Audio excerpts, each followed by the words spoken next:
Hello, this is Shambhavi. Welcome to Satsang. Satsang is an ancient spiritual practice from India. It means being in reality together. I give Satsang live every Wednesday and Sunday night in Portland, Maine. This Dharma talk was recorded during one of our Wednesday night gatherings. Please visit jayakula.org to learn more about the teachings. You can find video satsangs on Jayakula's YouTube channel, and my books are all available on Amazon.com. Much love to you, wherever and however you are.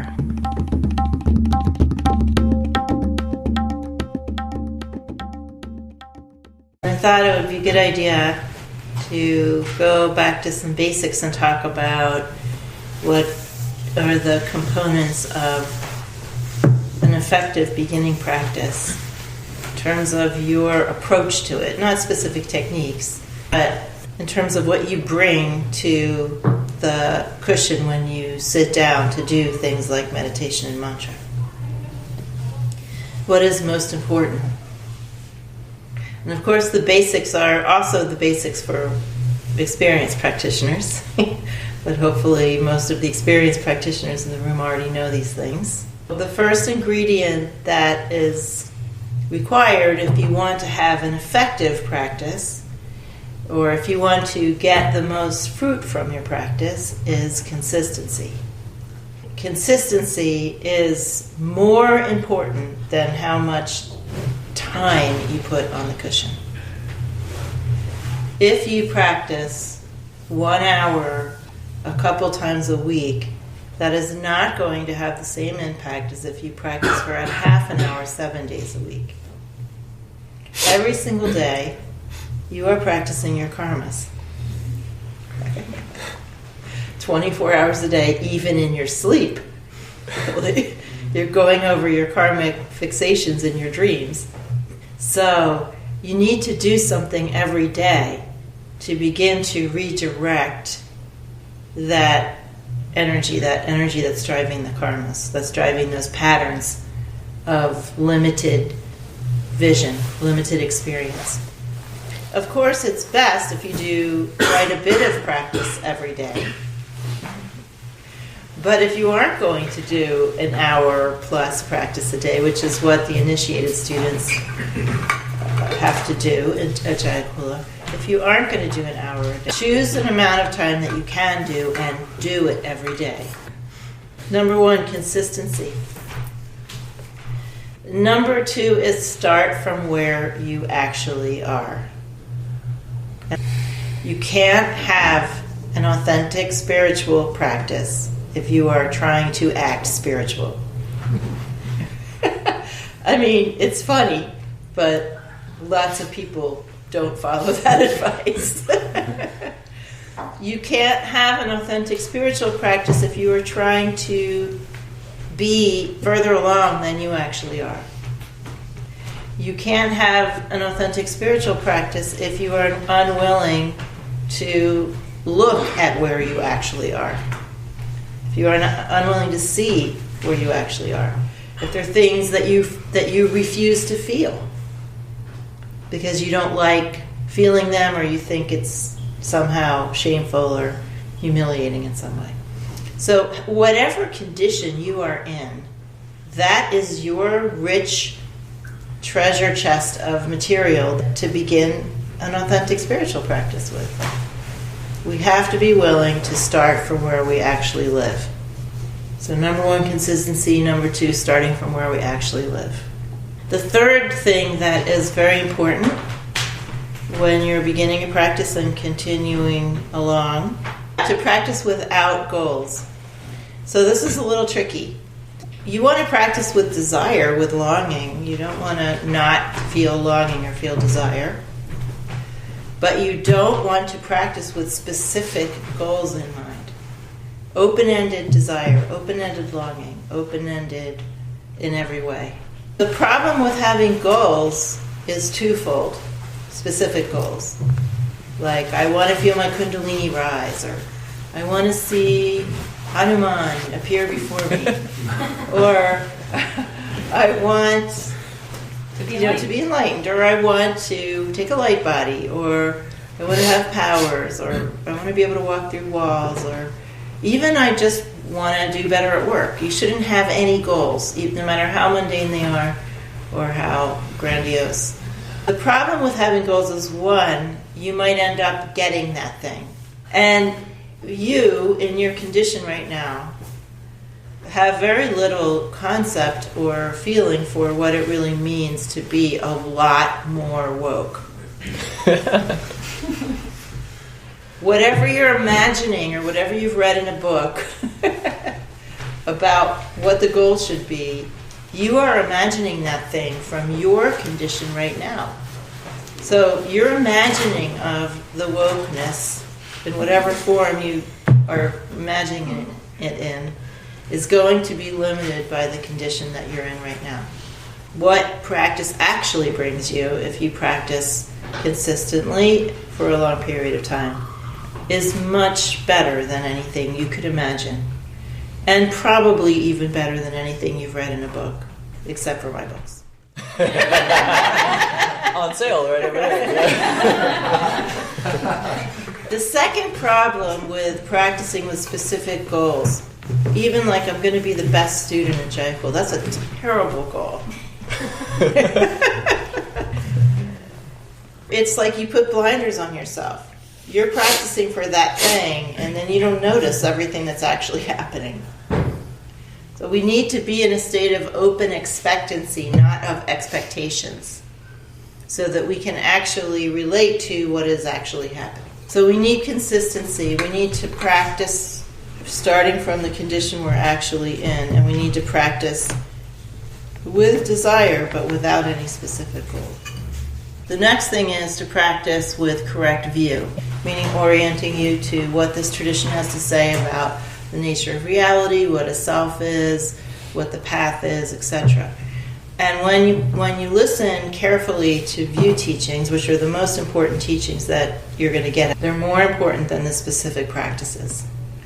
When you practice with correct view, then you get the result. If you practice with incorrect view, you get some other result. And then finally, in this kind of tradition, which is called a direct realization tradition, the other important ingredient is transmission. We have this way that we work in these traditions, which is we begin at the end. Or the way that they say it in the Buddhist direct realization traditions is we take the fruit for the path. If the fruit of the path, in other words, the end product, is that you recognize your own nature and you are able to rest and relax in the natural state, then taking the fruit for the path means that you have some experience of the natural state before you begin, and you try to find that in your practice and through your practice. So this is called we begin at the end, or we begin with a taste of the end, or we take the fruit for the path. This is absolutely the essence of the way that teachings are organized in this tradition, or this kind of tradition, and the way that we practice. I can't emphasize enough how important it is to let yourself just be yourself. However messy that is, however much you don't like certain things, it's very important, if you want to actually transform your experience, that you start with what your experience actually is. You can't transform a fantasy experience. Right? You can't work with a fantasy. You need to work with the reality of your circumstances, whatever they are. Even if you feel lowly or like you don't measure up or something like that, you have to start with that. You can't start with some overinflated version of yourself. And for some people, this is very, very, very, very difficult to let go of the person you wish you were. Trying to be the person you wish you were is an excellent recipe for suffering. It's much more relaxing just to be yourself, whatever that looks like. To just let go, stop trying to be someone who whose portrait you like better than what you think your portrait looks like. So all authentic spiritual practice begins with the willingness and, frankly, the courage to simply be yourself, look at yourself with no blinders on, and practice from wherever you happen to be, without harboring any fantasies about yourself, particularly fantasies about yourself as a spiritual practitioner. Those are deadly, absolutely deadly. And in our culture, of course, we all want to be great. You know those feel-good commercials, which are actually feel-terrible commercials, where the narrator says something and there's like a little kid playing in the background. Everyone is great at something. In this culture, we're all supposed to be finding the thing we're great at. What a burden, right? That is like saddling someone with this giant rock and asking them to like lug it around their whole lives. So especially try to let go of the idea that you're going to be good at any of this. If we want to be good at something, in general, this isn't always true, but in general, if we really want to be good at something, we have to be terrible at it first while we're learning. And in this culture, that's a very hard and bitter pill for a lot of people to swallow. And this is why people say things like, I want to be an artist, or I want to be a great soccer player, or they want to be great. They don't actually want to do the thing, because doing the thing means being terrible for a while. And that's too risky for a lot of people in our culture. So just have the idea that you could actually find out anything when you start a spiritual practice, or deepen the practice that you're already engaged in. And that whatever you find out is fine. That's your material, that's your gold, those are the jewels, right? Whatever it is that you find out. I feel like it took me years to even become aware, internally, of number 2 and 3, which I can't remember what they are now. Practice from where you are. Yeah, and I'm forgetting 3. Practice without goals. Yeah, without goals. Yeah, those two. I feel like it took years before that really relaxed. And I don't know if you could speak to the, we have all these karmas and things like pushing us in these directions, and it's like easier said than done, kind of, Yeah, that's where the effort comes in, right? Mm-hmm. We have a lot of extra burdens in this culture. Mm-hmm. One of the burdens is always wanting to be great at stuff. Mm-hmm. And the other burden is giving up so quickly because we're afraid to make an effort. If it doesn't work out right away, we don't want to be seen as failures, so we don't make an effort. Or we don't even make an effort because we're so afraid of failure, we don't even start the effort.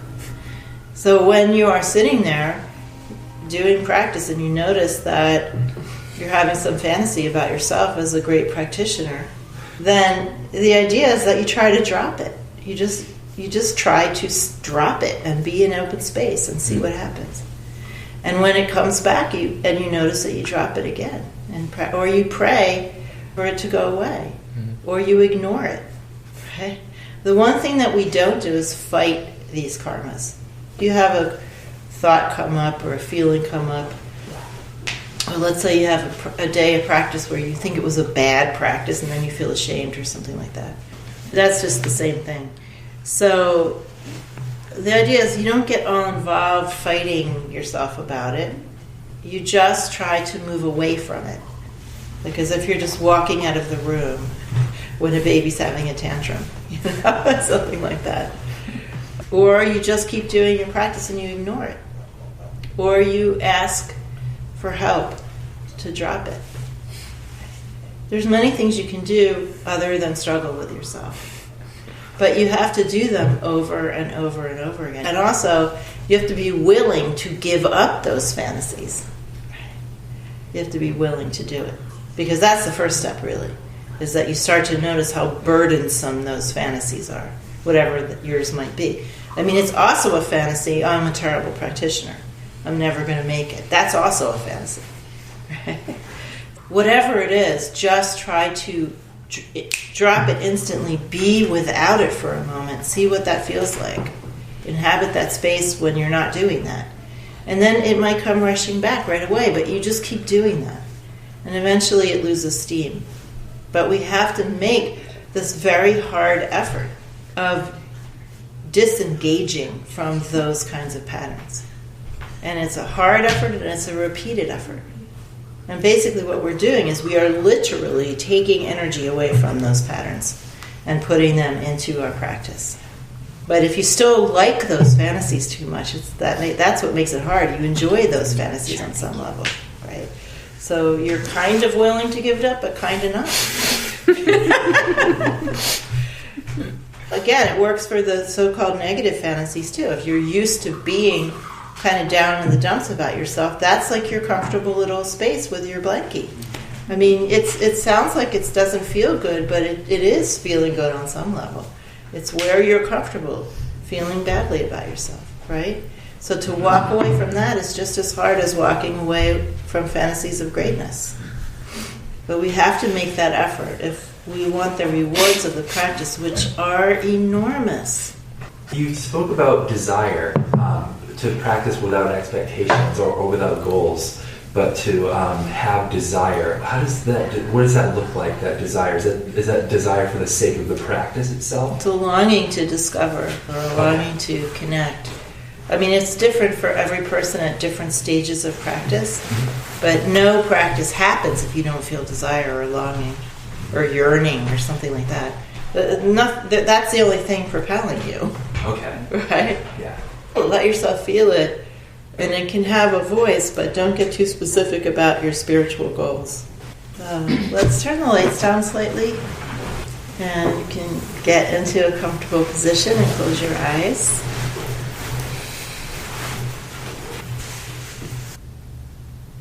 And let yourself just experience your breath. Don't watch your breath. Experience the texture and temperature of your breath as you breathe. Feel it moving across your nostrils. Feel it hitting the back of your throat.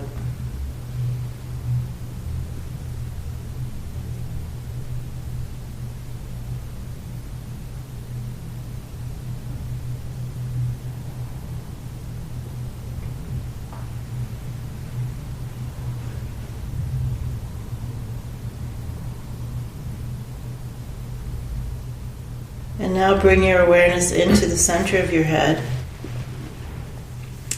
And without using your physical eyes, your eyes should be closed for this. Without using your physical eyes, I want you to gaze with your inner eye into the space behind your forehead. Just gaze in a really relaxed way.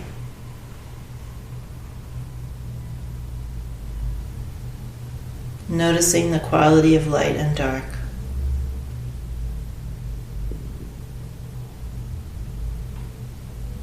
Now feel the whole shape of your body. Experience your body as one unified shape, sitting on the floor or in your chair. A shape with no details.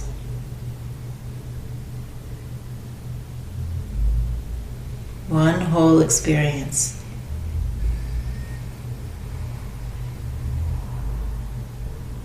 And now again gaze into the space behind your forehead. And as if your body were an empty vase, pour the quality of darkness that's in the space behind your forehead into the whole inside of your body. As if you're an empty vase, feel that you're pouring that lively darkness into your whole body. So that you're nothing but a shape filled with lively darkness.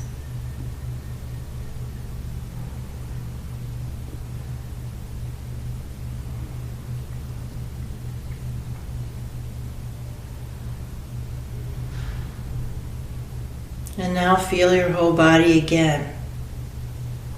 One whole experience.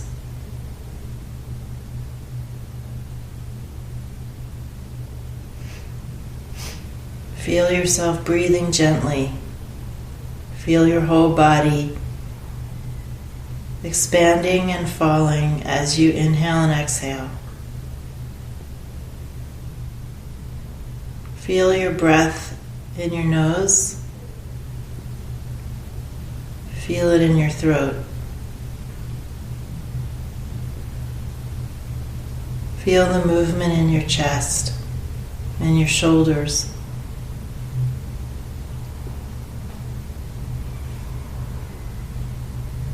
Feel the movement of the breath, the feeling of the breath in your torso. Feel your torso expanding and then contracting naturally, relaxing naturally as you exhale.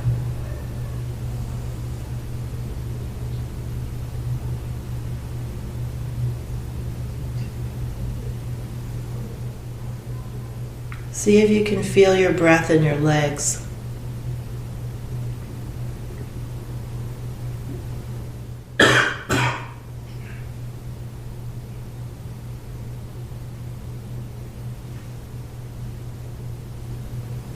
And see if you can feel your breath in your whole body, from the top of your head to the bottom of your feet. The gentle feeling of rising and falling as you inhale and exhale.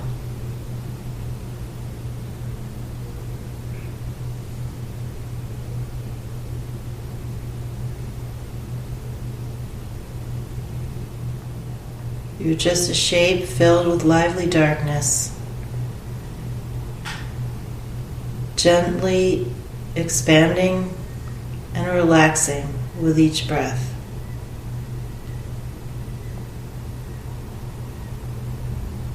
Feel your life in this body as just this gentle breathing.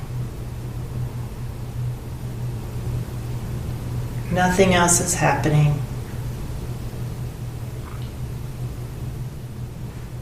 Your whole awareness is breathing and feeling your whole body, gently moving as you breathe. One unified experience of breathing.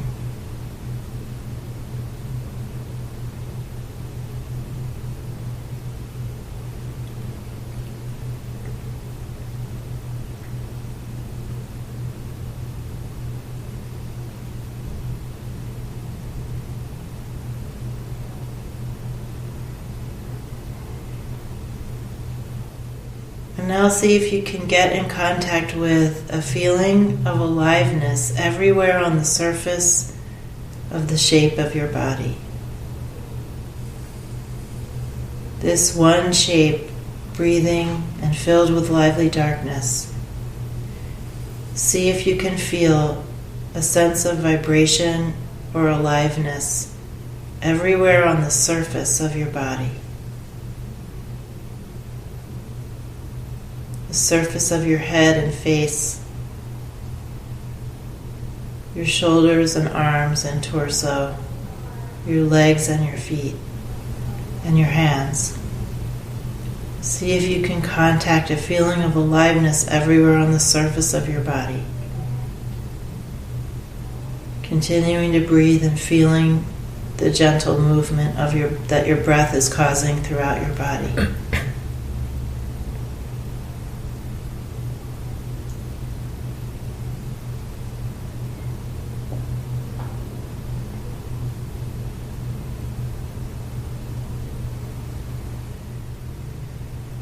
Now let your awareness move inward toward the center of your body very slowly. And see if you can feel that same feeling of aliveness or tingling or vibration or just liveliness just underneath the surface of your body, everywhere, just inside. And then everywhere moving inward through your muscles and bones and into the center of this shape that's filled with lively darkness, right into the center of your body everywhere. so that you feel a sense of aliveness everywhere in your whole body.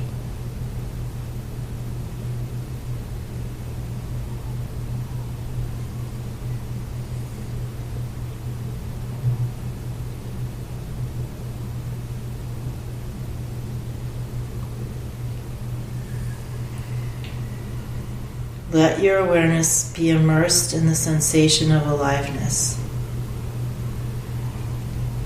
Sink your mind into this experience. Don't be a witness. Feel that you are this liveliness. This is your life, your liveliness. Your whole body feels alive. From the inside, in the deepest part of you, out to the surface of your body. One living field.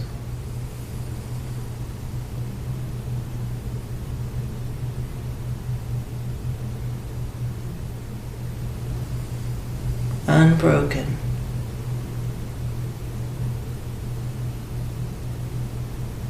Continuous throughout your whole body.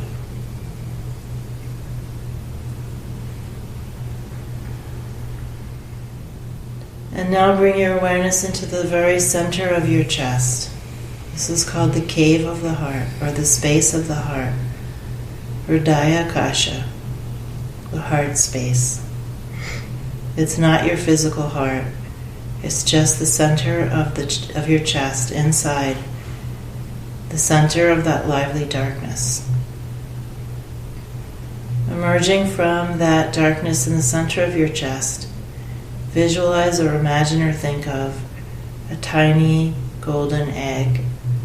See it emerging until it's about the size of the first digit of your thumb. See a beautiful golden egg glowing with golden light in the very center of your heart space. Let yourself appreciate that golden egg. Enjoy its beauty. If you can't visualize, just enjoy the idea of it. Let yourself feel the beauty of it.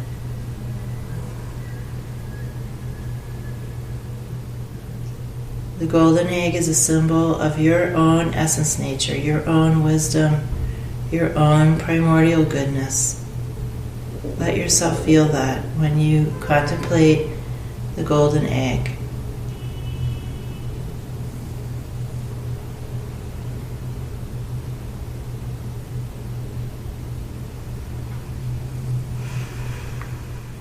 And now feel like it is the golden egg that is sending out rays of vitality throughout your whole body.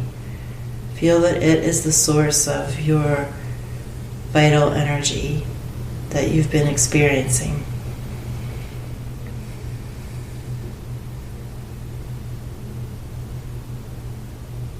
Feel that this golden egg is sending out rays of life and liveliness to every part of your body.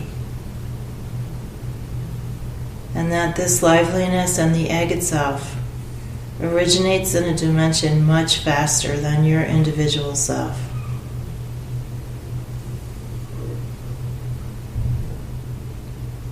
Have the experience that this golden egg links you to all life in all universes, throughout all existence, and that the vitality you're experiencing in your body is the same vitality that is everywhere. Infinite, infinite vitality.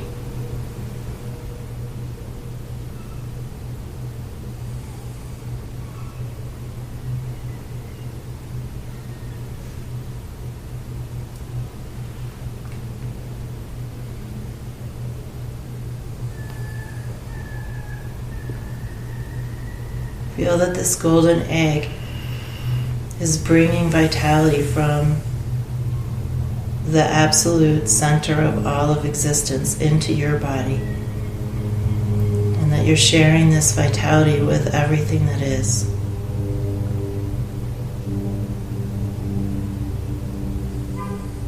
The golden egg is you, but it is also the supreme intelligence, the supreme wisdom, and the supreme goodness showing up in you and as you.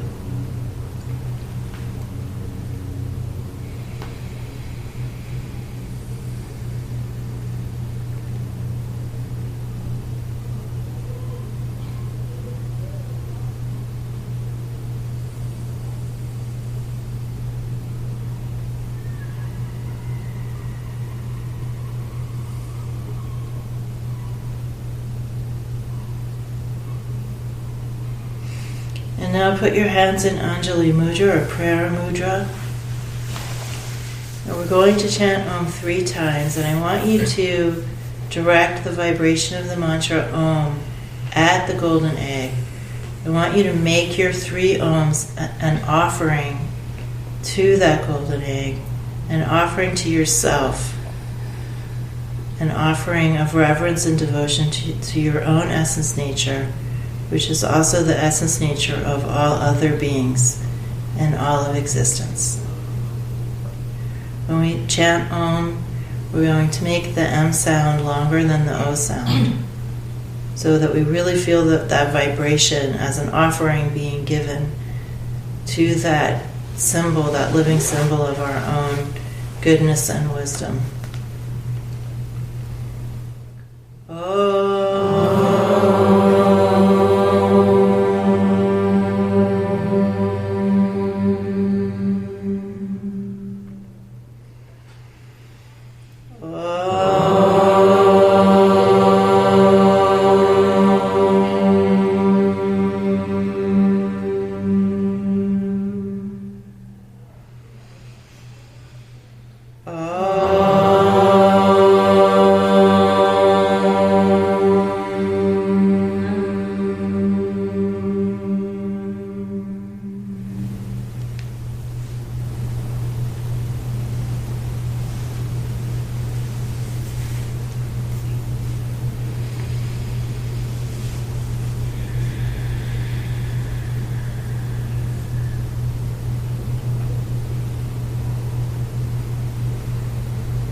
When you feel ready, you can open your eyes.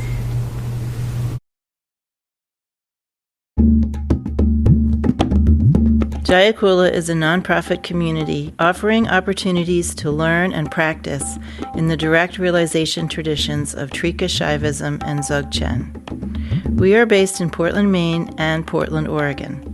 Visit jayakula.org to explore more of our offerings.